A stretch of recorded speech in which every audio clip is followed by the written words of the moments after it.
Hello and welcome students, Gyanjyoti coaching সেন্টারের পক্ষ থেকে তোমাদের সকলকে আরও একবার স্বাগত।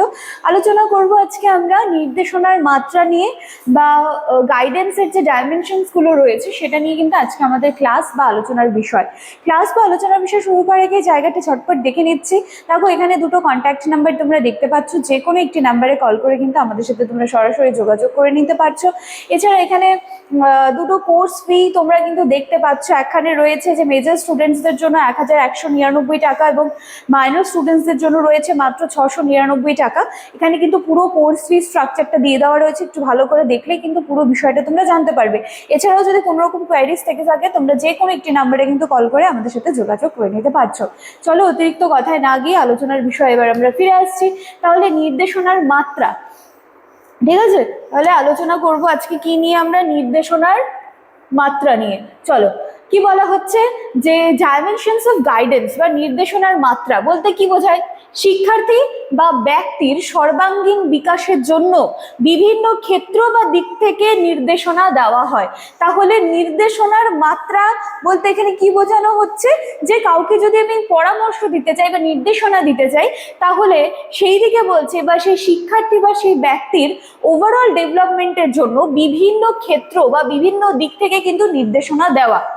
নির্দেশনা শুধু পড়াশোনার মধ্যেই কিন্তু আটকে নেই, বরং ব্যক্তির শিক্ষাগত, ব্যক্তিগত এবং সামাজিক, পেশাগত, নৈতিক বিকাশ সমস্ত দিক থেকে কিন্তু এখন সহায়তার প্রয়োজন রয়েছে। ঠিক আছে? তো প্রত্যেকটা দিকেই কিন্তু এই যে গাইডেন্স বা ভালো গাইডেন্স, এটার প্রয়োজন কিন্তু প্রত্যেকটা দিকেই রয়েছে। এবার দেখে নিই আমরা এডুকেশনাল গাইডেন্স, শিক্ষাগত নির্দেশনা কি। তাহলে এটা কি হবে? এটা বেসিক্যালি শিক্ষার যেহেতু শিক্ষাগত গাইডেন্সের কথা বলা হচ্ছে, তাহলে কোন বিষয়গুলো নির্বাচন করব বা কোন বিষয়গুলো নিয়ে ভবিষ্যতে পড়াশোনা করলে বেটার হবে, তো এই সমস্ত দিকে যে সমস্ত গাইডেন্সগুলো দেওয়া হয় সেটার কথাই কিন্তু বলা হচ্ছে। দেখো, নির্দেশনা যার মাধ্যমে শিক্ষার্থীদের শিক্ষা জীবন সম্পর্কিত সমস্যা সমাধান এবং সঠিক শিক্ষাগত সিদ্ধান্ত নিতে সাহায্য করা হয়। অনেক সময় শিক্ষার্থীরা কোন বিষয় নির্বাচন করবে, কিভাবে পড়াশুনো করবে, এগুলো কিন্তু তারা বুঝতে পারে না। তো সেই সময় কিন্তু প্রয়োজন একজন ভালো সঠিক যিনি গাইড করবেন। তারপরে রয়েছে পেশাগত নির্দেশনা।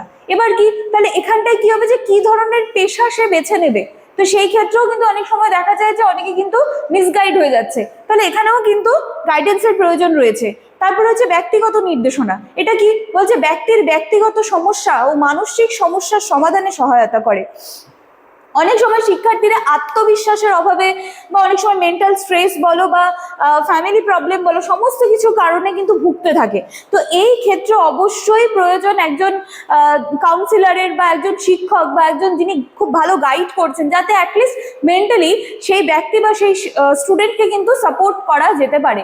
আচ্ছা, তারপরে চলে আসি আমরা সামাজিক নির্দেশনায়। বলছে শিক্ষার্থীদের সমাজে সঠিকভাবে মানিয়ে চলতে এবং সামাজিক সম্পর্ক গড়ে তুলতে সাহায্য করে।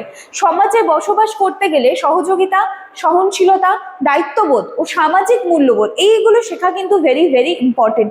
তো এই নির্দেশনার মাধ্যমে কি হয়, শিক্ষার্থীরা অন্যদের সাথে কিভাবে আচরণ করতে হবে বা সমাজের মধ্যে চলতে গেলে সমাজের নিয়মকানুন কি করে মেনে চলতে হবে, সমস্ত কিছু শেখে।